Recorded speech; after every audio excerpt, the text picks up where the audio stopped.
इस वक्त आपको सीधे देहरादून लेकर चलते हैं, जहां पर हिमालय दिवस के अवसर पर आयोजित कार्यक्रम में मुख्यमंत्री पुष्कर सिंह धामी ने प्रतिभाग किया है और इस वक्त हिमालय दिवस के कार्यक्रम में वो संबोधित कर रहे हैं।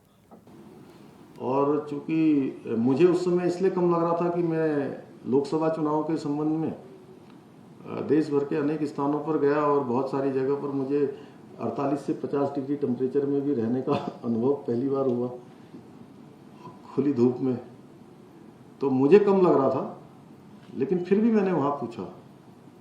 अब आप सोचिए कि 50 डिग्री टेम्परेचर अब पहुँच गया है और देहरादून में भी 40, 42, 44 तक, यहाँ पर 44, 45 तक भी आप सब लोगों ने सामान्य रूप से इसको आप लोगों ने देखा है। अगर ये इसी गति से बढ़ता रहा तो आप सोचिए कि आने वाले 15 सालों में, 20 सालों में अगर ये बढ़ते बढ़ते 60 पर पहुंच गया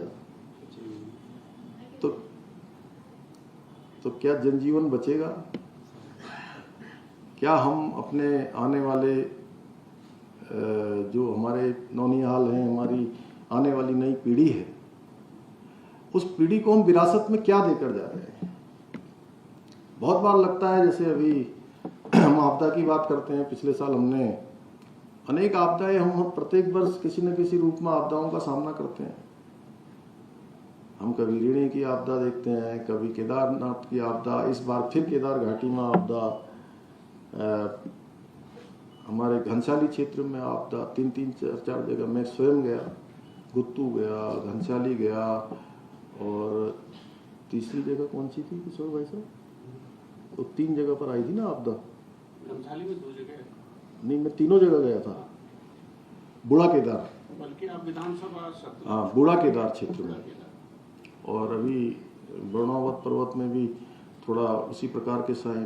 धारचूला में देखिए तो एल धारा में, उसके आसपास दारमा घाटी, ब्यास घाटी, उन सभी घाटियों में किसी न किसी रूप में, किसी साल अतिवृष्टि के रूप में, कहीं भूस्खलन के रूप में, कहीं बादल फटने के रूप में, इन आपदाओं का हमको सामना करना पड़ता है। पिछले साल हम जहाँ डिजास्टर मैनेजमेंट का बड़ा हमने पूरे वर्ल्ड कांग्रेस का आयोजन हम लोगों ने किया था, और उस तारीख का नाम मुझे याद है, 29 नवंबर 28 नवंबर 2023।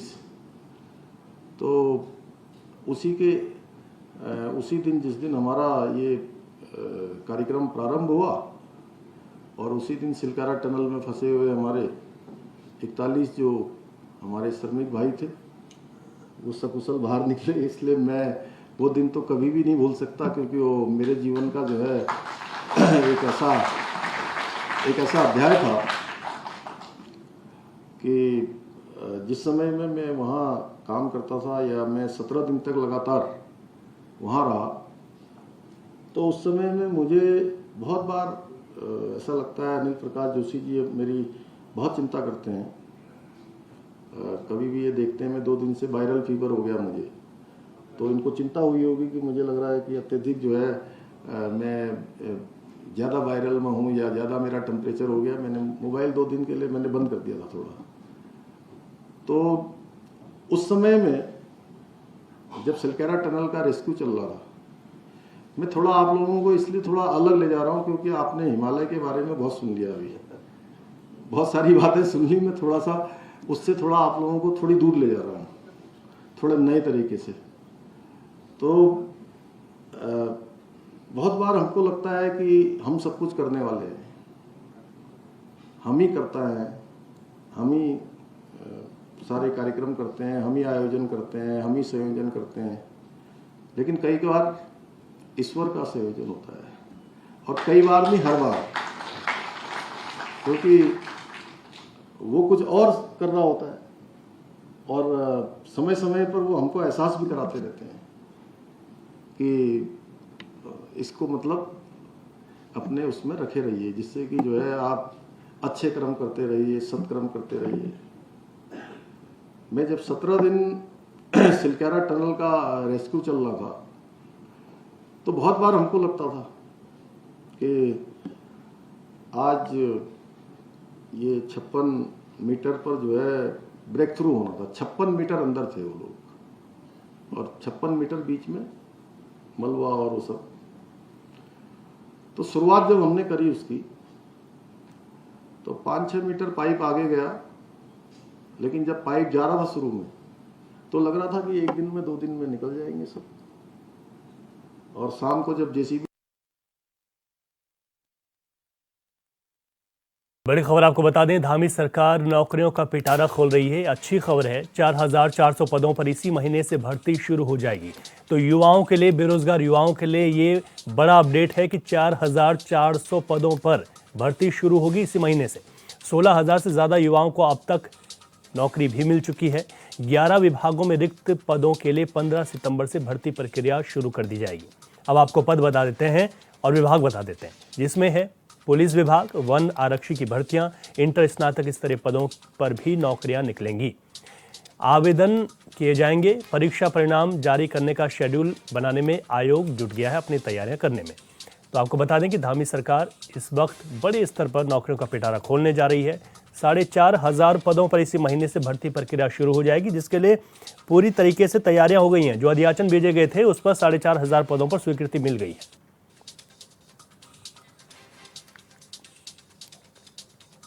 हरिद्वार में नए भर्ती हुए सहायक शिक्षकों को नियुक्ति पत्र दिए गए हैं। प्रदेश के शिक्षा मंत्री धन सिंह रावत ने 60 चयनित शिक्षकों को नियुक्ति पत्र देकर बधाई दी है। ऋषिकुल ऑडिटोरियम में आयोजित कार्यक्रम में शिक्षा विभाग के अधिकारी और बीजेपी नेता मौजूद रहे। वहीं मंत्री धन सिंह रावत ने नए शिक्षकों को जिम्मेदारी और निष्ठा के साथ अपने कर्तव्य निर्वहन करने की बात कही।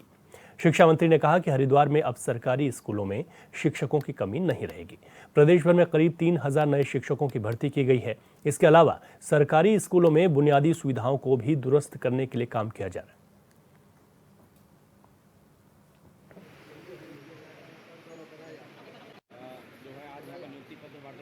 कि पूरे प्रदेश में हम लगभग 3,000 टीचरों की नियुक्ति कर रहे हैं। अभी मुख्यमंत्री जी ने पहले देहरादून में नियुक्ति पत्र दिए हैं, फिर हमारे सांसदों ने, मंत्री लोगों ने दिए हैं। आज यहाँ पे भी हम लोगों ने लगभग 60 शिक्षकों को नियुक्ति दी है और अब हरिद्वार ज़िले में टीचरों की बिल्कुल कमी नहीं रहेगी। मैं गारंटी के साथ कह सकता हूँ कि अब बच्चों का पठन पाठन भी अच्छा होगा। हरिद्वार ज़िले में बेसिक शिक्षा में बच्चे भी बहुत हैं और अब हम स्कूलों में वाचनालय से लेके, शौचालय से लेके, पानी की व्यवस्था से लेके, स्मार्ट क्लास से लेके हर प्रकार की। हरिद्वार डीएम कमेंद्र सिंह ने गोविंद बल्लभ पंत की जयंती पर होने वाले कार्यक्रमों की तैयारियों को लेकर बैठक की है। तैयारियों की समीक्षा के लिए उन्होंने कलेक्ट्रेट सभागार में जिले के अधिकारियों के साथ बैठक की। इस दौरान उन्होंने सभी अधिकारियों को निर्देश दिए हैं कि 10 सितंबर को जिले के सभी स्कूलों, कॉलेजों और कार्यालयों में भारत रत्न पंडित गोविंद बल्लभ पंत को श्रद्धांजलि देते हुए कार्यक्रम आयोजित किए जाए। समीक्षा बैठक में सभी विभागों को अपनी अपनी तैयारियों को समय पर पूरा करने के लिए भी कहा गया है।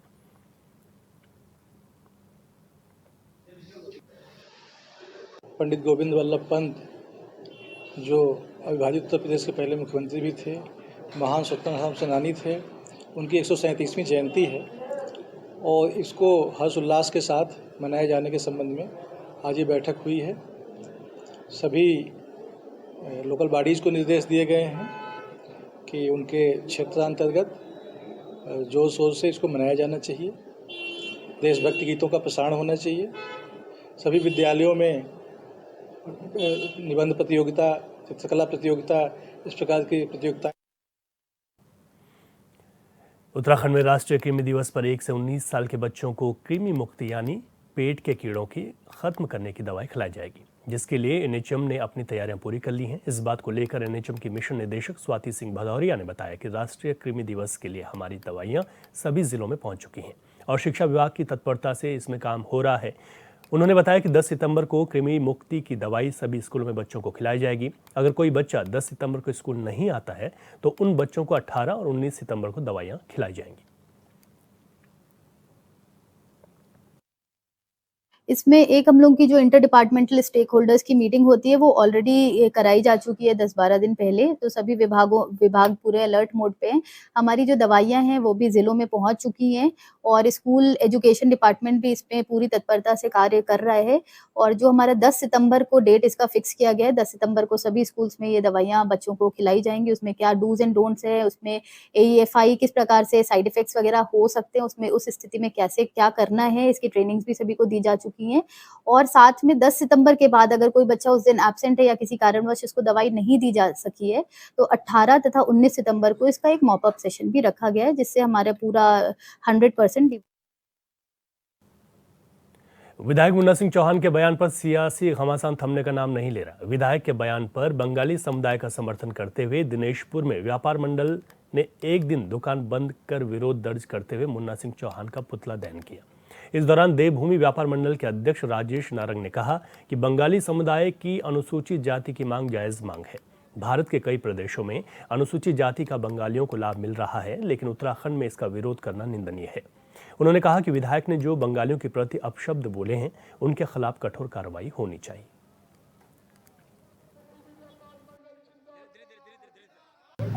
मुन्ना सिंह चौहान ने जो हमारे बंगाली समाज के लिए जो उन्होंने घोर निंदा वाली जो बात कही सदन में, वो इस टाइप का माफ़ी मांगने से कोई माफ़ी नहीं होता है, क्योंकि उन्होंने सदन में बोला ना कि बंगाली पश्चिम बंगाल से यहाँ उड़ के आए।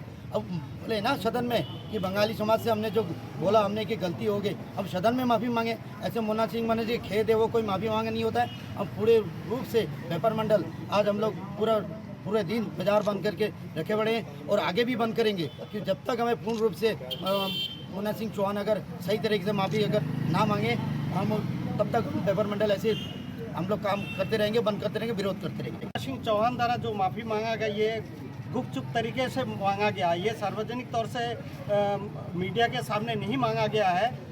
मैं उनसे यही कहूँगा कि आप सार्वजनिक तौर से जो बंगाली समाज के लिए इस तरह से अपशब्द किए हैं, उनके जो है उनसे जो है माफ़ी मांगा जाए। आज जो दिनेशपुर का बाजार बंद किया गया है, मुन्ना सिंह चौहान के विरोध में किया गया है। मुन्ना सिंह चौहान का पुतला फूंका गया है। जैसे कि अभी आपने कहा कि उसने बंद कमरे में बैठ के माफ़ी मांग ली है।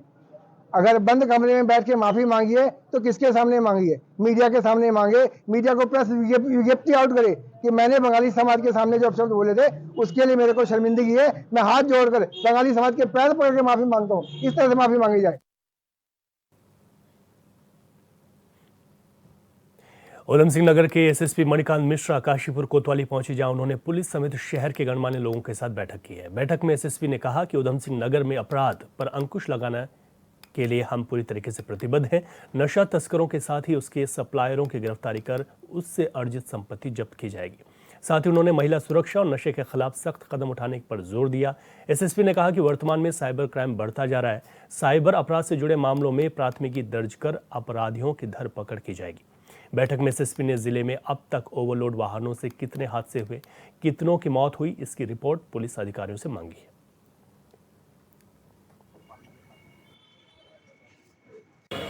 जिस दिन मैं यहाँ ज्वाइन किया उस दिन वन विभाग के कर्मचारियों के साथ जो पेड़ काटने वाले तस्कर हैं उनसे मुठभेड़ हुई थी, जिसमें कि वन विभाग के 4 कर्मचारी घायल भी हुए थे। उसमें कदरपुर थाने में अपराध पंजीकृत भी हुआ और उसके पश्चात हमारी 4 टीमें बनी जिसमें अलग से एक एसओजी की टीम बनाई गई और उन लोगों को जो कि इस कृत्य को करने में शामिल थे उनको गिरफ्तार करने का प्रयास किया जा रहा है। दूसरा, मैंने ये देखा कि कई ऐसी समस्याएं हैं जो उधम सिंह नगर की जनता को मदद करने में सहयोग कर सकती है। उसमें मेरा जो पहला लक्ष्य रहा वो रहा कि अपराध से कैसे हम लड़ें और बहराइच जिले के महसी क्षेत्र में लगभग 32 गांव 2 नरभक्षी भेड़ियों के आतंक से परेशान हैं। कई मासूमों को नरभक्षी अपना निवाला बना चुके हैं। बता दें कि बीते दिनों भेड़िए के हमले से हुई मौत की संख्या 10 हो गई है, जिनमें ज्यादातर बच्चे और कुछ महिलाएं हैं। इन भेड़ियों को पकड़ने के लिए वन विभाग की टीम का सर्च अभियान लगातार जारी है। वन विभाग के साथ एक्सपर्ट्स की टीमें पूरे इलाके में छानबीन कर रही हैं। साथ ही शूटरों की टीम भी भेड़ियों को घाघरा नदी के पास घेरने की कोशिश में है।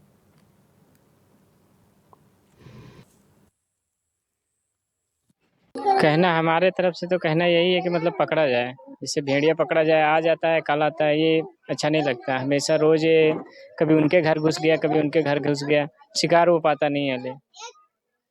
हमारी रिक्वेस्ट इतनी है कि मतलब उसे जल्द से जल्द पकड़ा जाए, नहीं तो कहीं बिटिया ह्यारा लागे पास में हमारी अम्मा सोत रहा, हमसे पूछा कि अम्मा बिटिया है कहीं ना है रोवे लागन की, तो वतन की बिटिया लेगा रोवे पीटे लागन। गाँव और घर के आदमी इकट्ठा हुए, पास में मामा रहते हैं, वही इकट्ठा हुए, ह्यारा ही लागा गाना है मिली हमारी बेटी। फिर कैमरा आया, इसलिए के वजह से हमारी बेटी मिली हुई थी। पूरी रात जागते हैं यहाँ पे, भेड़िया आता है, रात को आते हैं और बारी बारी करके हम लोग जागते हैं, 5-5 आदमी करके। इससे तो बड़ी परेशानी हो रही है, बच्चों को परेशानी ज्यादा है, उनको बचाना पड़ता है, रात को देखना पड़ता है, बचाते हैं हम लोग, जागते हैं रात को।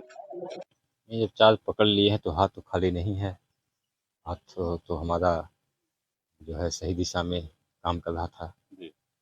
बाकी बचे 2 हैं, जितनी संख्या कम होती है ढूंढना उतना कठिन होता है और पकड़ना भी उतना कठिन होता है। तो यही वजह से है कि थोड़ा सा समस्या रही है, लेकिन हम पकड़ेंगे, जरूर पकड़ना ही है, पकड़ना पड़ेगा, क्योंकि वो बच्चों को उठा रहे हैं, घायल भी कर रहे हैं, तो पकड़ेंगे। अधिक जानकारी के लिए बहराइच से हमारे संवाददाता अखिलेश श्रीवास्तव फोन लाइन पर हमारे साथ जुड़ गए हैं। अखिलेश, जिस तरीके से भेड़ियों का यहाँ पर आतंक मचा हुआ है, अभी तक कई लोगों की मौत भी हो चुकी है, वन विभाग के प्रयास कहाँ तक सफल होते हुए दिखाई दे रहे हैं? तो अखिलेश अभी जानकारी देंगे, उनसे संपर्क टूट गया है, तो वन विभाग का सर्च अभियान यहाँ पर लगातार जारी है। इस वक्त भेड़ियों को पकड़ने की पूरी कोशिश की जा रही है, लेकिन खास सफलता तो फिलहाल दिखाई नहीं देती। लेकिन आप देख सकते हैं कि चाहे ड्रोन कैमरों की नज़र से हो, यहाँ पर भेड़िए दिखाई दे रहे हैं, लेकिन इनको पकड़ने में अभी तक वन विभाग लगातार कोशिशों में तो ज़रूर जुटा हुआ है, लेकिन आतंक यहाँ पर कम नहीं हुआ है। महिलाएं और बच्चों को निवाला बनाया।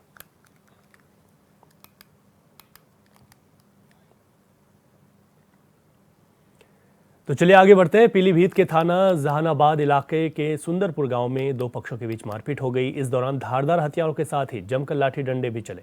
मारपीट में घायल 8 लोगों को नजदीकी अस्पताल पहुंचाया गया, जहां से डॉक्टर ने उन्हें जिला अस्पताल रेफर कर दिया।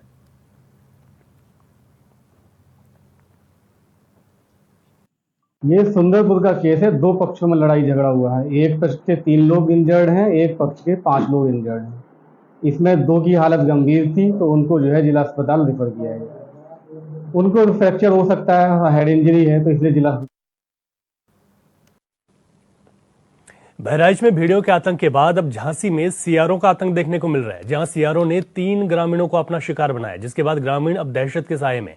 वहीं घटना की सूचना वन विभाग की टीम को दी गई है, जिसके बाद वन विभाग ने गांव पहुंचकर ऑपरेशन सियार शुरू कर दिया।